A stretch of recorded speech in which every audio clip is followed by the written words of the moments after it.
You've already heard about the calls for an ethics investigation into Senator Al-Franken following allegations of sexual misconduct. But some liberals are saying they want to give him a pass. One Washington Post op-ed reads, quote, "I don't believe resigning from his position is the only possible consequence or the one that's best for American women. If we set this precedent in the interest of demonstrating our party's solidarity with harassed and abused women, we're only going to drain the swamp of people who, however flawed, still regularly vote to protect women's rights and freedoms."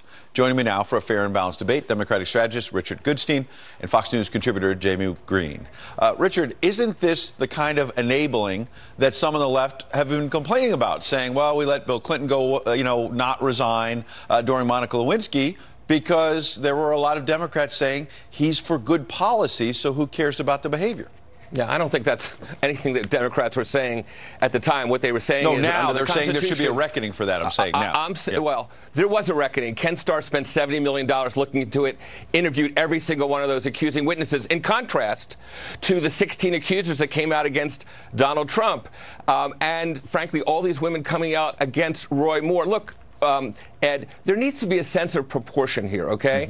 I don't think that the fact that there's a picture is therefore disqualifying for Al-Franken, and you've got these scores of people, women, coming out against Donald Trump for putting his hands and fingers in places you don't want discussed on this air this morning. But everybody, I think, knows what we're talking about. And yes, did Al-Franken plan an unwanted kiss on this woman? Yes. Is it gross? It was. And Democrats to a one have criticized him. Republicans lined up behind Donald Trump after all the charges against him, and still in Alabama stand behind Roy Moore. So I think there needs to be a sense of proportion here. Jamu, you're a Democrat, just like Richard is. Do you agree with him? This is not about politics. Now, I believe in forgiveness. I believe in redemption. I think that we all should embrace those values. But at the end of the day, what we are looking at, this is a reckoning, and it has nothing to do with Democrats or Republicans, the president, what Senator Franken has done. This is about getting to a point where we don't have to have this conversation again in this country. We had it 25 years ago with Anita Hill, and then got to a place of complacency.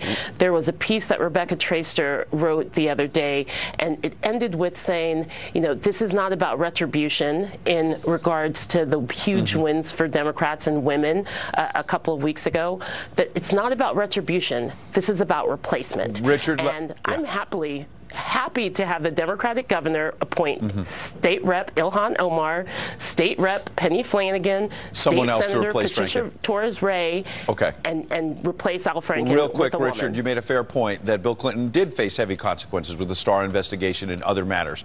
But with Al-Franken now, are you suggesting he gets a pass? Because basically people are just saying, well, Senate Ethics Committee, which everybody knows the Ethics Committee often does nothing. He called. It's unprecedented. He called for an ethics investigation but they don't do anything. Well, but the fact of the matter is, who cares? Donald Trump is talking about suing the people that came after him, and Roy Moore's doing the same. Look, I agree with Jamu. This is not about sex. This is not about partisanship. It's about the fact that women are objectified in this country in every workplace, whether it's TV news networks or Hollywood or anywhere else. So yes, let's have that discussion. So let's take and talk this about politics. To have accountability. This moment, have accountability on both sides of the aisle. Richard, and we appreciate can your strong thoughts this morning. Thanks, Ed. All right, we'll be coming right back. Stick with us. Check this out, bro. What's that, bro, Haim? I switched to Geico and got